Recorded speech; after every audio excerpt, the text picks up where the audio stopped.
বাসাটা দেখে মনে হচ্ছে অনেক পুরনো, আবার দরজাটাও দেখছি খোলা। নিশ্চয় এই বাসার ভিতরে কেউ নেই। দেখি তো উকি দিয়ে।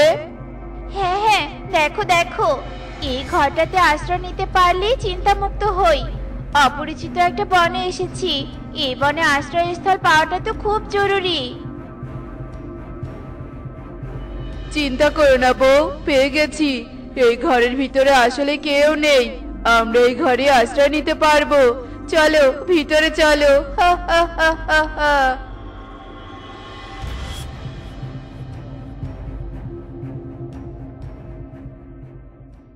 কে আছো? ঘরের বাইরে এসো। শুনতে পাচ্ছো আমার কথা? বাইরে এসো। হ্যাঁ দাদা বলুন, আপনাকে তো ঠিক চিনতে পারলাম না। চিনবেন কি করে? আমি নিজেও তো আপনাকে এই বনে কখনো দেখিনি। আপনি কি এই বনে নতুন নাকি? তা কবে এলেন এই বনে? আজই এসেছি। আসলে আমি সয় সম্বলহীন অসহায় পাখি তো, ভিটে মাটি কিছুই নেই, তাই এই বনে এসেছি। আর দেখুন কি সৌভাগ্য আমার, এসেই থাকার মতো ঘর পেয়ে গেলাম। আসলেই ভাগ্য ভালো আপনার। আগে এই ঘরটাতে বান্টি দাদা থাকতো। বান্টি দাদা নতুন ঘর বানিয়ে সেই ঘরে চলে গেছে, আর এই ঘরটা ফাঁকাই পড়ে থাকে। আপনি নিশ্চিন্তে এই ঘরে থাকুন। টোনার কথা শুনে কালু কাক ভীষণ খুশি হয়, আর টোনার সাথে কালু কাক পরিচিত হয়ে যায়। এরপর থেকে কালু কাক টোনাদের বনে বসবাস করতে শুরু করে। আজকাল বনে খুব গরম পড়েছে, তাই না বলো সুখী দিদি? গরমের জ্বালাতে বাইরে খাবার সংগ্রহ করতে যেতেও ইচ্ছে করে না। তুই একদম ঠিক কথাই বলেছিস রে টুনি। বান্টির শরীরটা খুব খারাপ, তাই তো বাধ্য হয়ে আজ আমাকে বের হতে হলো। শরবত খাবে গো? শরবত, মিঠা মিঠা ঠান্ডা ঠান্ডা শরবত। শরবত খাবে গো? শরবত, মাত্র 10 টাকা, মাত্র 10 টাকা। শরবত খেয়ে যাও, শরবত খেয়ে যাও। আরে, এই বনে আবার শরবতওয়ালা কোথা থেকে এলো? আগে তো কোনোদিন এই শরবতওয়ালাকে দেখিনি। আগে দেখিসনি তো কি হয়েছে, আজ তো দেখলি। তবে এই শরবতের দোকানটা পেয়ে ভালোই উপকার হলো। চল আগে গ্লাস ভর্তি করে শরবত খেয়ে গলাটা ভিজিয়ে নেই, বড্ড গরম লাগছে রে। তুমি একদম ঠিক কথাই বলেছো দিদি। আমাকে লেবুর শরবত দিন। হ্যাঁ হ্যাঁ, লেবুর শরবতে আগে খেয়ে দেখি কেমন শরবত বানান আপনি।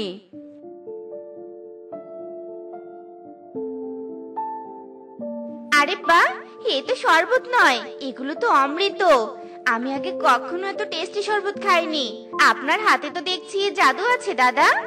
তুই একদম ঠিক বলেছিস রে টুনি।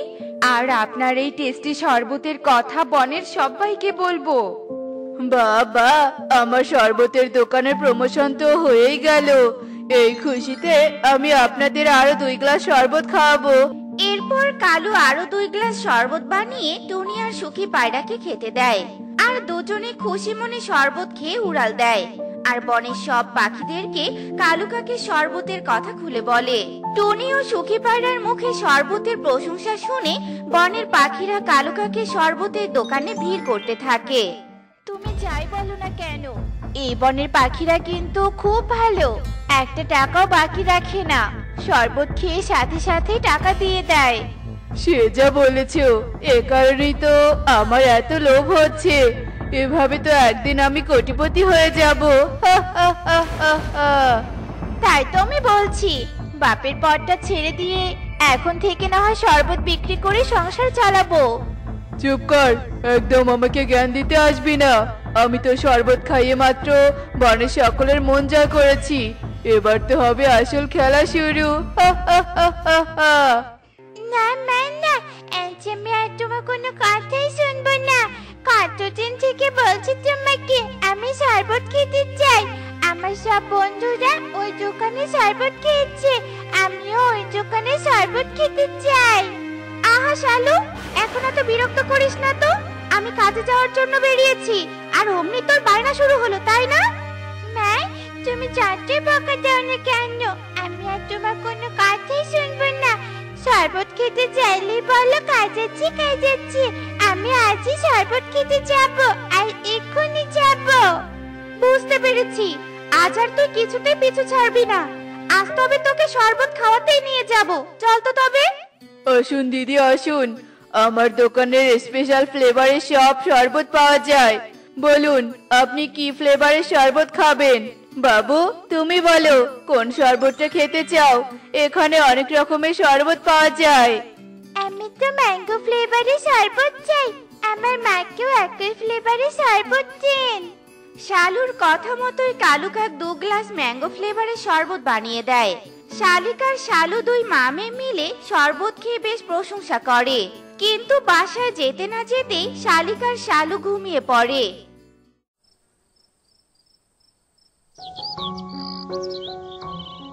আয় হায় রে, আমার কি সর্বনাশ হলো রে, আমার সবকিছু শেষ হয়ে গেল রে, সব শেষ হয়ে গেল। কি ব্যাপার, হঠাৎ শালিক দিদি এভাবে কান্না করছে কেন? কি হয়েছে দিদির? যাই দেখে আসি তো। এবার আমি কি করব, আমার সবকিছু চুরি হয়ে গেল রে, কি মরার ঘুম যে ঘুমিয়েছিলাম, আমার যে সব চুরি হয়ে গেছে। সে কথা বলতে আমি তো সেদিন কালুর দোকানে শরবত খেয়ে এসেই ঘুমিয়ে পড়েছি, আর রাতে আমার বাসাটাও চুরি হয়েছে। তোমরা এসব কি কথা বলছো? কালু কাকা বা শরবতের দোকানের আড়ালে অন্য কোনো ফোন দিয়ে আসছে না তো? দেখতে হচ্ছে তো ব্যাপারটা আমাকে। এরপর টোনা অটো চালিয়ে চলে যায়, আর কালুর শরবতের দোকানে যেতে কালু টোনাকে দেখে খুশি হয়ে যায়। আরে টোনা দাদা যে, কতদিন পর দেখা। আপনার কথা শুনেই এ বনে থাকতে শুরু করেছিলাম। 1 গ্লাস শরবত তো আপনাকে খাওয়ানোই যায়। বেশি না দাদা, মাত্র 10 টাকা। মাত্র 10 টাকা? সেটা তো কোনো ব্যাপারই না। আমি অটো চালালে কি হবে, আমার ঘরে 3টা সোনার পেয়ারা আছে। স্বয়ং গুরুমাতা আমাকে ওই পেয়ারা দিয়েছিল, দরকার পড়লে একটা সোনার পেয়ারাই না হয় আপনাকে দিব। কি সোনার পেয়ারা? নিন দাদা শরবত খান, আপনাকে আর টাকা দিতে হবে না।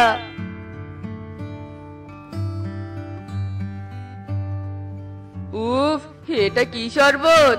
এত টেস্টি শরবত তো আমি আমার জীবনে কখনো খাইনি। আরো 1 গ্লাস শরবত খেতে চাই। নিশ্চয়ই, আরো শরবত দিব আপনাকে, যত ইচ্ছে শরবত খান দাদা।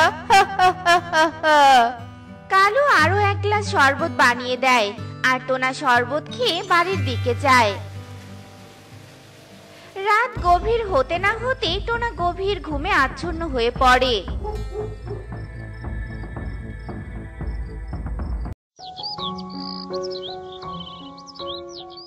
আরে বাস, প্ল্যান তো কাজে লেগেছে। আমার বাসাও তো দেখছি চুরি হয়েছে। এবার তো তবে ক্যামেরাটা চেক করতে হয়। তবেই না আসল চোরকে ধরতে পারবো, আর আমার সোনার পেয়ারার বানানো গল্পটাই চোরকে ধরতে সাহায্য করবে। টোনা তার ভাবনা মতোই আলমারির উপর থেকে গোপন ক্যামেরাটা বের করে, আর ক্যামেরায় আসল চোরকে দেখতে পায়। তারপর টোনা ক্যামেরা নিয়ে বনপ্রধান ঈগলের কাছে যায়, আর ঈগলকে প্রমাণ সহ সব ঘটনা খুলে বলে। এত বড় সাহস ওই শরবতওয়ালার! দিনের বেলা মেডিসিন মেশানো শরবত বিক্রি করে আর রাতের বেলা চুরি করে। সেপাহী, যাও ধরে আনো শরবতওয়ালাকে, আমি ওই শরবতওয়ালার শরবত খেতে চাই। বনপ্রধানের হুকুমে 2জন সিপাহী চলে যায়,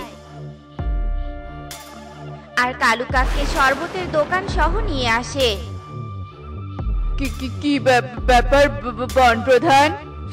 শরবত খাবেন ভালো কথা, তাই বলে আমাকে এভাবে তুলে আনবেন? এটাই তো আমার স্টাইল। নে জলদি 1 গ্লাস শরবত বানিয়ে ফেল দেখি। নিন প্রধান মশাই, খেয়ে দেখুন। আমার বানানো শরবত খেয়ে প্রশংসা করতেই হবে। নিশ্চয় করব, তার আগে যে এই শরবত তোকে খেতে হবে। নে নে জলদি খা। ইয়ে মানে না মানে, প্রধান মশাই আমি এই শরবত খাবো কি করে? এটা তো আপনার জন্য বানানো, আপনি খান। না না, তোকে খেতে হবে, খা বলছি, খা। ঈগল জোর করে কালুকে শরবত খাওয়াতে চাইলেই কালু পালিয়ে যেতে ধরে, আর তখনই টোনা কালুর পথ আটকায়। আরে পালাচ্ছিস কোথায়? তোর পর্দা ফাঁস হয়েছে। চালাকি করে এতদিন চুরি করেছিস, তোর চালাকি তো আমরা ধরে ফেলেছি, এবার আর তোর রক্ষা নেই। এরপর টোনা আর সিপাহীরা মিলে কালুকে ধরে ফেলে। তো দেখলে তো বন্ধুরা, কালু কাক কিভাবে ধরা পড়ে গেল। এজন্যই বলা হয় অতি চালাকের গলায় দড়ি। এমন এসব মজার মজার শিক্ষণীয় টুনি পাখির গল্প পেতে আমাদের পাশে থেকো। আর গল্পগুলো কেমন হচ্ছে তা কমেন্টে জানাতে ভুলো না কিন্তু। Bye bye. কি গো, তোমার জামা বানানো হলো? জমিদার বাড়িতে কাপড় দিয়ে আবার তোমার হাতের বানানো জামা শহরে নিয়ে যেতে হবে। এই তো হয়ে গেছে, আর মাত্র 5 মিনিট লাগবে। বলছি শোনো না, আজ শহর থেকে ফেরার সময় লাল আর নীল সুতো নিয়ে এসো তো। ঘরে একদম সুতো নেই। সুতোর যে দাম। আচ্ছা ঠিক আছে, আনবো। কটা টাকা উপার্জনের জন্য কত কষ্ট করতে হয়। যদি এমন হতো আমাদের কাছে জাদুই কিছু থাকতো, তবে আমরা অনেক ধনী হতে পারতাম। তবে আমাদের আর এত পরিশ্রম করতে হতো না। সবই আমাদের পোড়া কপাল গো। এ বনের সকলেই কত ধনী, শুধু আমরা ছাড়া। আমরা গরিব হলেও আমাদের যা আছে আমরা তা নিয়েই তো ভালোই আছি বলো। তাই এসব নিয়ে তুমি আফসোস করো না। তুমি হয়তো ভালো আছো, কিন্তু আমি ভালো নেই। আমার এত দারিদ্রতা আর ভালো লাগে না। আমি খুব তাড়াতাড়ি ধনী হতে চাই। যদি আমার হাতে ধনী হওয়ার এমন কোনো সুযোগ আসে, তবে আমি অবশ্যই সেই সুযোগ কাজে লাগাবো। এত লোভ করো না গো। এত লোভ না করে পরিশ্রম করো, নিশ্চয়ই আমরা একদিন ধনী হতে পারবো। যাকগে, আমার জামা বানানো শেষ। যাও, তুমি এবার জামাগুলো নিয়ে শহরে যাও।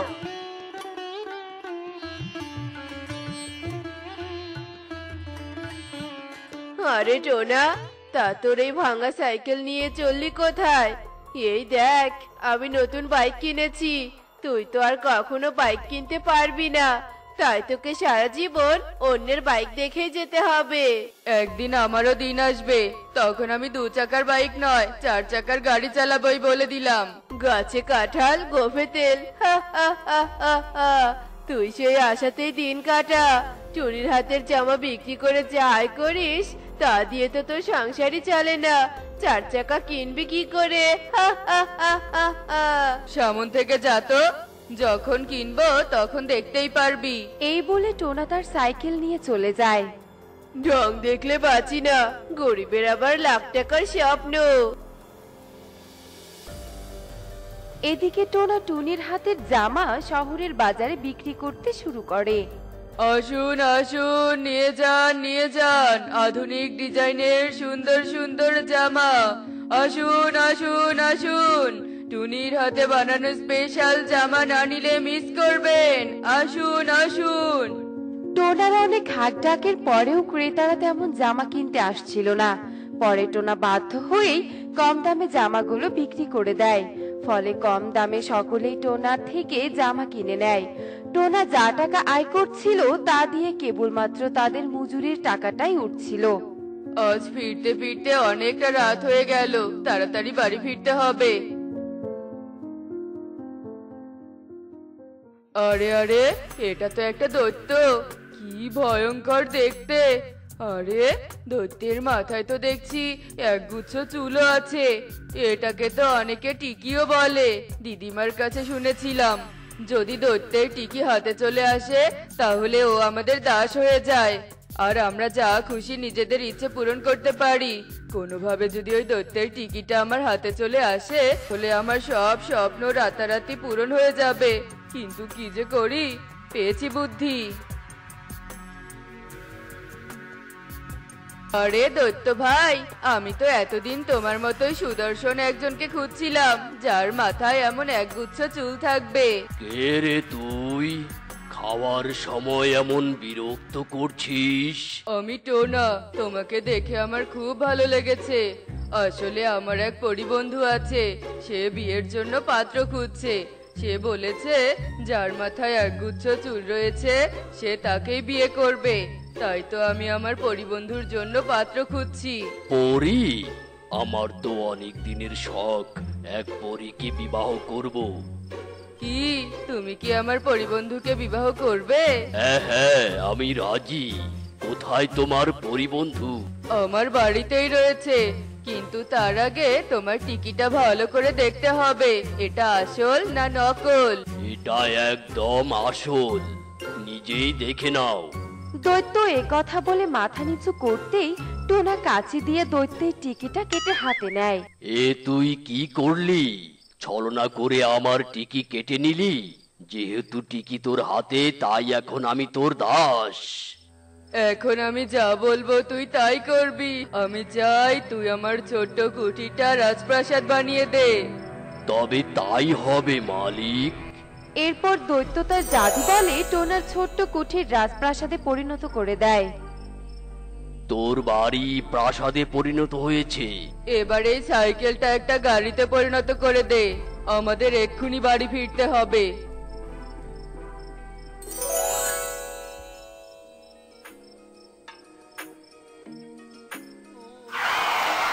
কত বড় প্রাসাদের মতো বাড়ি আমাদের।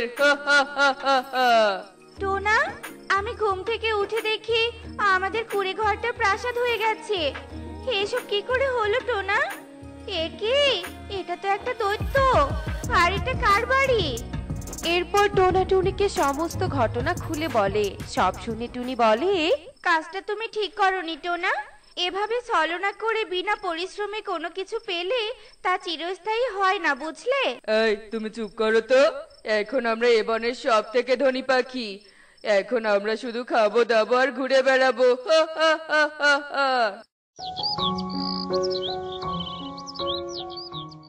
এই যে দৈত্য, এই দুটো গাভীকে কিছুদিন আগেই নিয়েছি। গাভীগুলোর খুব খিদে পেয়েছে। যা জঙ্গল থেকে ঘাস কেটে আন আর গাভীকে ঘাস খেতে দে। ঠিক আছে মালিক। দৈত্য নিরুপায় হয়ে টোনার সব হুকুম মেনে চলতো।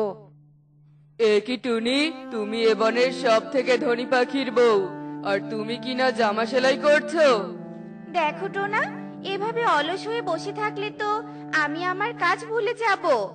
ভুলে গেলেও কোনো সমস্যা নেই, আমাদের কাছে দাস দৈত্য রয়েছে। দৈত্য, দৈত্য। জি মালিক, হুকুম করুন। খুব খিদে পেয়েছে, যাও আমার জন্য রান্না করে নিয়ে এসো। এরপর দৈত্য রান্নাঘরে যায় আর রান্না করতে শুরু করে। আর খাবার হলে তা টোনা টুনিকে খেতে দেয়। এভাবেই আনন্দে টোনার দিন কাটছিল। টোনা দৈত্যের কাছ থেকে কখনো সোনা, কখনো হিরে, আবার কখনো অনেক টাকা নিত। বনের যে পাখিরা গরিব বলে টোনাকে সম্মান করত না, আজ তারাও টোনাকে সম্মান করে, যার ফলে টোনা অনেক খুশি ছিল। দৈত্য, তাড়াতাড়ি পুরো প্রাসাদ পরিষ্কার কর, বাড়িটা বড্ড নোংরা হয়ে আছে। এক্ষুনি করে দিচ্ছি মালিক। এরপর দৈত্য পুরো বাড়ি পরিষ্কার করতে শুরু করে। আর হঠাৎ সে এক কোণায় এক ছোট্ট নীল পাত্র দেখতে পায়। ওই পাত্রে কি আছে দেখি তো। দৈত্য পাত্রটি খুলতেই দেখে পাত্রে তার মাথার টিকি। দৈত্য, টিকিটা আমায় দিয়ে দে বলছি। কোন দৈত্য তার নিজের টিকি কাউকে দেয় না। যদি ভুল করে অন্য কারোর হাতে চলেও যায়, তা দৈত্যর কাছে ফিরে আসা অবধি দৈত্য ওনার জন্য যা কিছু করেছে সব দৈত্যের টিকির সাথে ফিরে দৈত্যের কাছে চলে যায়। মানে এখন আমি চলে গেলে তুইও তোর পাওয়া এত ধন সম্পদ আবার হারিয়ে ফেলবি। না না, আমার সাথে এমনটা করো না। তোর সাথে এমনটাই হওয়া উচিত। তুই আমাকে পরীর নাম করে দাস বানিয়েছিলি। এই ভুলের শাস্তি তো তোকে পেতেই হবে। যেখান থেকে তোর জীবন শুরু হয়েছিল সেখান থেকেই আবার তোকে শুরু করতে হবে। এই বলে দৈত্য এক চুটকি দিতেই প্রাসাদ গায়েব হয়ে যায়। আর সেখানে আবারও টোনার ছোট্ট কুটির ঘর চলে আসে। চিন্তা কেন করছো গো? আমার হাতে এখনো কাজ করার শক্তি রয়েছে। আমি আবার জামা সেলাই করব, আর তুমি তা শহরে নিয়ে গিয়ে বিক্রি করবে। আমি আমার ভুল বুঝতে পেরেছি টুনি। এরপর টুনি আবারও জামা বানাতে শুরু করে। আর টোনা তা আনন্দের সহিত শহরে বিক্রি করে। বন্ধুরা, বিনা পরিশ্রমে যে ধন দৌলত যত তাড়াতাড়ি আসে তত তাড়াতাড়ি তা হাত থেকে চলে যায়। সেজন্য আমাদের লোভে পড়ে নিজের সততা হারানো উচিত নয়। তোমরা কিন্তু কখনো এমনটা করবে না। এমনই সব মজার মজার শিক্ষণীয় টুনি পাখির গল্প দেখতে আমাদের সাথেই থেকো।